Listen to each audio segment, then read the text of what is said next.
So what does it mean to be a wealth dynamics creator? Well, if you just found out you're a creator, it probably comes as no surprise. You're probably thinking, well, that's what I do anyway.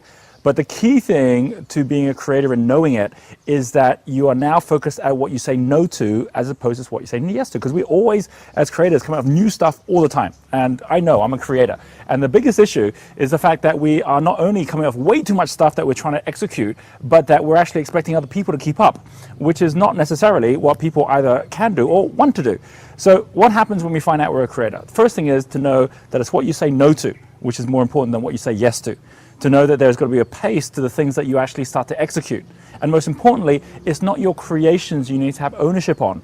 It's actually the space in which you create. So for example, Steve Jobs as a creator does not spend all of his time creating new stuff. He creates the space for others to play the game. And that's where he's got all his best inventions and creations. Bill Gates, same thing. Walt Disney, definitely the same thing. Thomas Edison. These are people who says, I'm not going to spend time on the back end. I'll get other people to do that. Frankly, I'm not even that good at leading people. I can be a visionary. I can inspire them. But the day-to-day management is something which doesn't come naturally. So I have other people to do that. And as a result, what happens is you start building the right team around you. A creator, number one, must make sure you find yourself a supporter. A supporter is someone who's going to be excellent at being able to lead your team, far better than you can. And then number two, find someone who's an accumulator that actually takes care of the bottom corner where you have to make sure everything's anchored down. So they'll look after the detail, they'll look after the back end. That's in the most simplistic form, but of course, as you start creating new enterprises, the most important thing is to know what it is you stand for.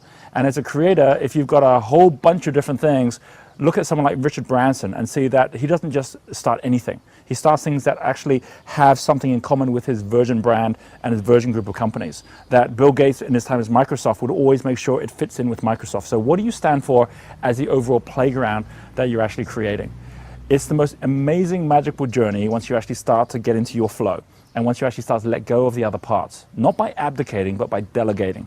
And most importantly, by letting other people have parts of your pie. I mean, don't worry about how you have to own all the pie, because at the end of the day, if you own the bakery, then you can have as many pies as you want and just keep on creating new pies.